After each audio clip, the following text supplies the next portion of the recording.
শহীদ president Ziaur রহমানের ছবি অবমাননা এবং বিএনপির ভারপ্রাপ্ত চেয়ারম্যান তারেক রহমানকে নিয়ে অশালীন মন্তব্য ও কটূক্তির প্রতিবাদে ধনবাড়ী উপজেলা ও পৌর বিএনপির উদ্যোগে এক বিশাল বিক্ষোভ মিছিল অনুষ্ঠিত হয়েছে। বৃহস্পতিবার ২৪শে জুলাই বিকেলে ধনবাড়ী উপজেলা ও পৌর বিএনপির কার্যালয় থেকে মিছিলটি শুরু হয়ে ধনবাড়ী বাজার প্রদক্ষিণ করে শেষ হয় ধনবাড়ী বাস স্ট্যান্ডে দলীয় কার্যালয়ের সামনে। বিক্ষোভ মিছিলের সভাপতিত্ব করেন ধনবাড়ী উপজেলা বিএনপির সভাপতি অধ্যক্ষ এম আজিজুর রহমান। বক্তব্য রাখেন বিএনপির জাতীয় নির্বাহী কমিটির সদস্য অ্যাডভোকেট শামসুজ্জামান সুরুজ।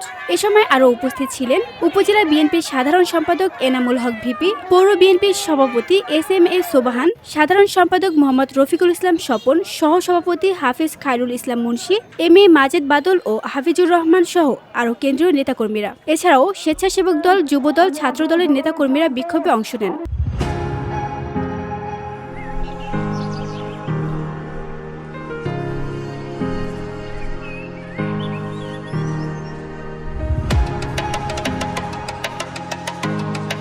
বিক্ষোভে বক্তারা বলেন, এ ধরনের অপমান ও কটূক্তি কখনোই সহ্য করা যাবে না। নেতাকর্মীরা ঐক্যবদ্ধ হয়ে ষড়যন্ত্রের বিরুদ্ধে রুখে দাঁড়াবে। VOD Bangla news desk.